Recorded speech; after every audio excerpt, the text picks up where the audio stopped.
कहते हैं दोस्तों, माँ माँ होती है। माँ खुद दुख तकलीफ किसी परेशानियों में रह सकती, लेकिन अपने बच्चों को कभी दुख तकलीफ किसी परेशानियों में नहीं देख सकती। अगर पिता का साया सर से उठ जाए तो जो माँ रहती है वह हिम्मत नहीं हारती है। वह फिर भी मेहनत मजदूरी करती, दूसरों के घर चूल्हा चौका करती और अपने बेटे की बहुत अच्छी तरीके से परवरिश करने की कोशिश करने लगती है। माँ यही सोचती है कि हमारे बेटे को किसी प्रकार की कमी महसूस ना हो, किसी प्रकार की दिक्कत ना हो। लेकिन आज की घटना में जो माँ रहती है वह अपनी जरूरतों को पूरा करने के लिए अपने ही 6 महीने के बेटे के साथ कुछ ऐसा काम कर गई दोस्तों। जब आप लोग पूरी कहानी पूरी वीडियो देखेंगे तो एक बार सोच में पड़ जाएंगे। आज की जो घटना है वह रिश्तों को शर्मसार कर देने वाली है। तो दोस्तों, आप लोग इस घटना को जानने के लिए वीडियो को पूरा देखिएगा। हेलो दोस्तों, हर कदम क्राइम में आपका स्वागत करती हूँ। मैं आप सबकी सुमन, उम्मीद करती हूँ आप सब अच्छे होंगे। फ्रेंड, आज की जो घटना है यह तमिलनाडु किशनगिरी की है। यहीं पर एक थाना लगता है केलमंगलम। यहीं पर एक परिवार रहता है, सुरेश का परिवार। जो सुरेश रहते हैं वह अपने माता पिता के साथ, अपने परिवार के साथ, भाई बहनों के साथ काफी खुशहाल तरीके से रह रहे थे। अब इनकी जो जिंदगी रहती वह ठीक ठाक से चल रहे थे, समय बीत रहे थे। जो सुरेश रहते हैं वह पढ़ाई लिखाई पूरी करने के बाद अब वह शहर चले जाते हैं कमाने के लिए। जैसे वहां पर जाते हैं, जो भी पैसा कमाते हैं अपने माँ बाप को देते हैं, घर परिवार के लोग खुश। और जो सुरेश रहते वह भी अपनी जिंदगी में खुश थे। अब धीरे धीरे समय बीत रहा था। इधर जो घर परिवार के लोग रहते हैं वह देखते हैं कि अब जो हमारा बेटा बड़ा हो गया, जवान हो गया है, क्यों ना बेटे की शादी कर दे। इसलिए जो माँ बाप रहते हैं अब अपने बेटे के लिए लड़की देखना शुरू कर देते हैं। हर माँ बाप का यही सपना होता है कि हम अपने मनपसंद की शादी करें और ताकि जो हमारी बहू वो घर आकर हमारी जो है घर की देखरेख कर सके, हम लोगों की सेवा कर सके। हर माँ बाप यही सोचते हैं। इसी तरह से जो सुरेश के माता पिता रहते हैं अब अपने बेटे के लिए लड़की देखना शुरू कर देते हैं। देखते देखते उन्हें लड़की पसंद आ जाती है। लड़की का नाम यश के भारती। अब जो यश भारती रहती है वह भी देखने में बेहद खूबसूरत थी। अब जैसे उसको देखते हैं, देखकर पसंद कर लेते हैं। इन दोनों को रिश्ते तय कर देते हैं और सन 2017 में इन दोनों की बड़ी ही धूमधाम से शादी करा देते हैं। शादी करके जो यश भारती रहती है, जब वो अपने ससुराल पहुंचती है, जो ससुराल के लोग रहते हैं वह भी बेहद खुश थे। जो सुरेश थे वो भी बेहद खुश थे। धीरे धीरे शाम होने लगती है। अब दुल्हन के रूम को बहुत अच्छी तरीके से सजाया जाता है। अब रात के जैसे 10-11 बजे जो सुरेश रहते हैं जैसे अपनी पत्नी के पास जाते हैं, बातचीत करते हैं और अपनी जिंदगी की शुरुआत करते हैं। इनकी जो जिंदगी रहती है वह धीरे धीरे जो है ठीक ठाक से चल रहे थे, समय बीत रहे थे। धीरे धीरे इधर जो यश के भारती रहती है अब उसको दो दो बेटियां हो जाती हैं। अब जैसे ही बेटी पैदा होती है तो ये सब चीज़ें जैसे ही सुरेश देखते हैं कि हमारे दो दो बेटियां हो गई हैं, हमारी जिम्मेदारियां भी बढ़ रही हैं, हमें कमाना चाहिए ताकि हमारी बेटी को किसी प्रकार की दिक्कत ना हो, पत्नी को ना हो और अपनी बेटियों को हम अच्छे से पढ़ा लिखा सके। इसलिए जो सुरेश रहते हैं वह चाहते हैं क्यों ना हम शहर जाए कमाने के लिए। अब अपनी पत्नी से इजाज़त लेकर वह शहर चले जाते हैं कमाने के लिए। अब जब भी कमाते, माँ बाप को देते और पत्नी को देते, इनकी जिंदगी काफी खुशहाल तरीके से चल रही थी। धीरे धीरे अब सुरेश यही सोचते हैं कि भगवान काश हमें एक बेटा दे देते और हमारी जिंदगी किसी प्रकार की दिक्कत ना हो।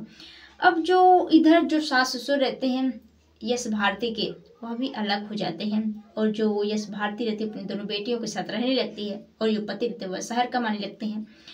धीरे धीरे जैसे 2-3 साल बीतते हैं अब इधर यश भारती के घर, जो कि उसके ही पड़ोस की रहने वाली सुमित्रा, जो कि रिश्ते में ननद रहती है, अब उसका आना जाना यश भारती के घर हो जाता है।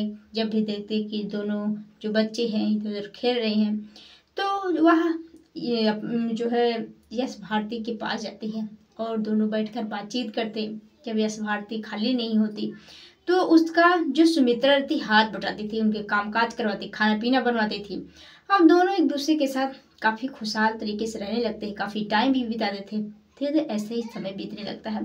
एक दिन जो सुमित्रा रहती है वह एक मोबाइल लेकर आती है और कहती है कि भाभी हम आपको कुछ दिखाना चाहते हैं। अब जैसे बात भाभी सुनती है यश भारती, वह कहती क्या चीज है।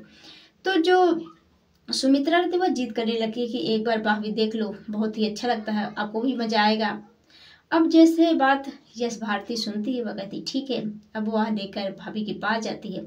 अब दोनों पलंग पर लेटकर वह वीडियो देखने लगते हैं। लेकिन जो यश भारती रहती वह कहती ये कौन सी वीडियो है, मुझे ये सब अच्छा नहीं लगता है, मुझे काम करना है। तो जो सुमित्रा थी वह कहती कि नहीं, हम भी आपका काम जो है आपका हाथ बटाएंगे, एक बार तुम इस वीडियो को देखो। अब वह उसको पकड़ लेती है।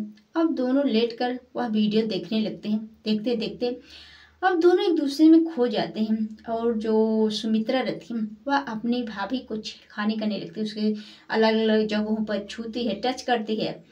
और ये सब चीज़ें जैसे यश भारती देखती है, उसको भी आनंद आने लगता है, उसको भी मजा आने लगता है, वह नहीं रोकती है।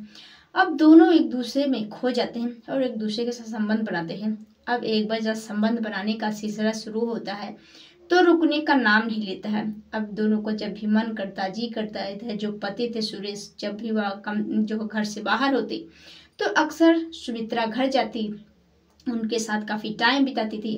अब यही सिलसिला चलते रहता है। एक घटना सन 2000 जो है 22 से शुरू होती है, अब धीरे धीरे आ जाता है सन 2025। और इधर जो यश भारती रहती है सन 2025 में वह प्रेग्नेंट हो जाती है। अब जैसे प्रेग्नेंट होती, ये सब चीज़ें जैसे ही सुमित्रा को पता चलता, उसको बड़ा बुरा लगता है कि वह हमें टाइम नहीं दे पाएगी, वह हम दोनों एक दूसरे से प्यार कैसे कर पाएंगे। इसलिए धीरे धीरे 9 महीने बीत जाते हैं और यश भारती की एक बेटा पैदा हो जाता है। इधर जो सुरेश रहता है उसको इसके बारे में कुछ भी मालूम नहीं होता है कि हमारी पत्नी किसके साथ अफेयर चल रहा है, किससे वह प्यार करती है। अब जैसे ही बेटा पैदा होता है तो वह बेहद खुश हो जाता है। वह यही सोचता है कि हमारी मन की मुरादें पूरी हो गई, भगवान जो हमें जो चाहा वही दे दिए। हमारी 2 बेटियां थी, बेटा भी हो गया, जिंदगी में किसी प्रकार की कमी महसूस नहीं है। अब ये सब चीज़ें जो सुरेश देखता है बेहद खुश था। धीरे धीरे ये सब चीज़ें सुमित्रा जब देखती है तो उसको बड़ा बुरा लगता है कि जो हमारी प्रेमिका है, हम जिससे प्यार करते हैं, वह मुझे टाइम नहीं दे पा रही है, क्योंकि उसके छोटे बच्चे हमेशा रोता रहता है, कामकाज में व्यस्त रहती है, वह मुझे टाइम नहीं दे रही है। अब जो सुमित्रा तो वह बेहद परेशान हो जाती है। वह कहती है कि हम दोनों अगर एक होना चाहते हैं तो बच्चे को जो अलग करो इससे।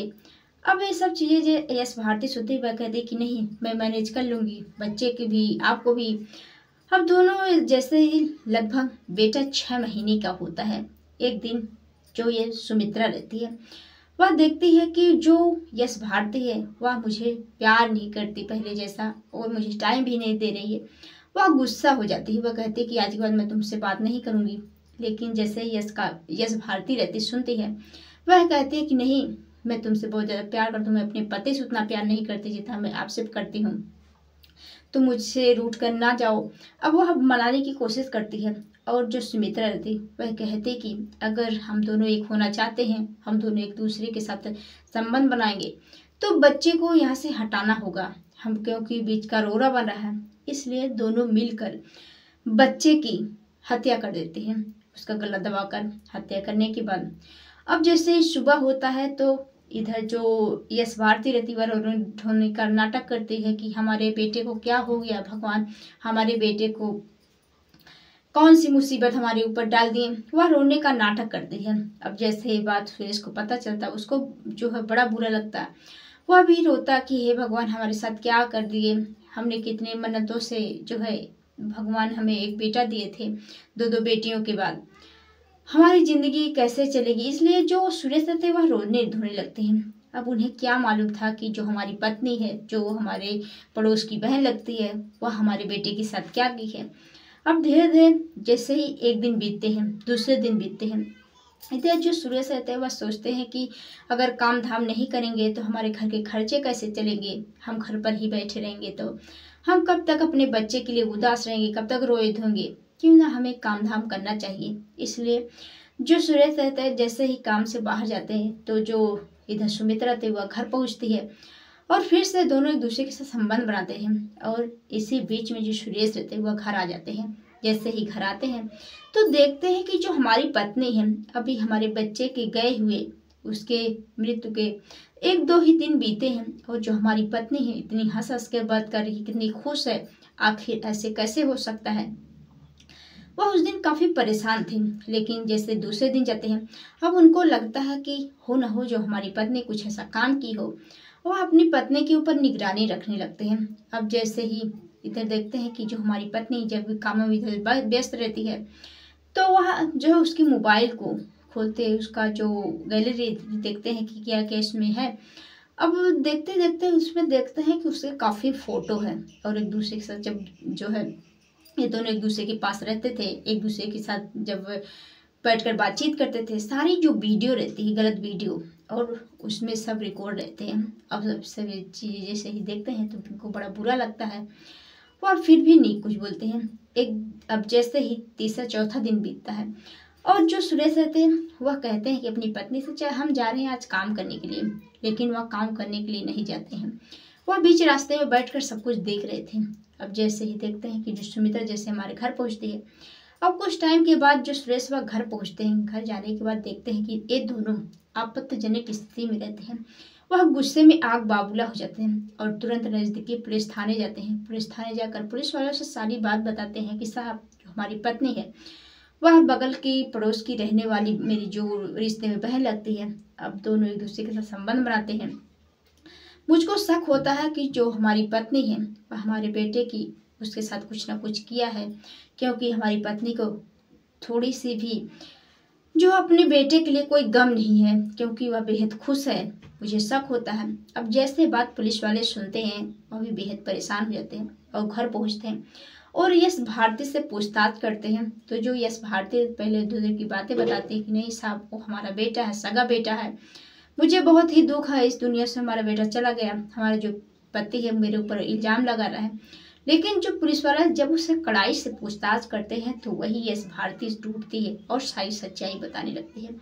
वह बताती है कि साहब सन 2022 से हम दोनों के रिलेशन जो है शुरू हुए, हम दोनों एक दूसरे से प्यार करते हैं, एक दूसरे के साथ रहना चाहते हैं, अपनी ज़िंदगी बस जो बिताना चाहते हैं। मुझे अपने पति से भी प्रेम नहीं, मैं तो सुमित्रा के साथ ही रहना चाहती हूँ, उससे प्यार करना चाहती हूँ। अब ये सब चीज़ जैसे पुलिस वाले सुनते हैं और कहते हैं कि आखिर तुमने अपने बेटे की हत्या क्यों की। तो जो पत्नी रहती है वो कहती है कि जो हमारा बेटा वह बीच का रोरा बन रहा था, वह हम दोनों की खुना नहीं देना चाहता था, क्योंकि वह हमेशा रोता था। ना ही हम दोनों एक दूसरे से बातचीत कर सकते थे, ना ही एक दूसरे के पास जा सकते थे, क्योंकि जो हमारा बेटा छोटा था हमेशा रोता था, काम में इतने व्यस्त थे, मैं क्या करूं। इसलिए बेटे की बड़े जो है गला दबाकर उसकी हत्या कर दिए। अब पुलिस वाले जैसे चीज देखते हैं, क्योंकि 5-6 दिन हुए थे, अब पुलिस वाले बेटे की जो लाश रहती जहाँ पर दफनाया गया था उसको निकाल कर पोस्टमार्टम के लिए भेज देते हैं और उसमें साफ क्लियर हो जाता है कि गला दबाने से उसकी हत्या हो गई है। तो अब पुलिस वाले इन दोनों को पकड़ कर गिरफ्तार करके जेल भेज देते हैं। तो दोस्तों आप लोग इस घटना के बारे में क्या कहना चाहते हैं कमेंट बॉक्स में जरूर बताइएगा। आप लोगों को यह कहानी पहुंचाने का मकसद किसी को परेशान करना नहीं है, बल्कि आप लोगों को जागरूक करना है, सचेत करना है कि आप लोग भी ऐसे से घटनाएं सच में घर परिवार वालों को हो जाए। कल के दिन जो लोग कमेंट किए थे अब होते हैं उन लोगों की बारी। सबसे पहले मुकेश कुमार जी हैं दिल्ली से, प्रमोद सिंह जी हैं जो लोग बहुत अच्छे कमेंट करते हैं, अच्छा सुझाव भी देते हैं, उन लोगों को तहे दिल से शुक्रिया। तो दोस्तों मिलते हैं नेक्स्ट वीडियो में, तब तक के लिए जय हिंद जय भारत।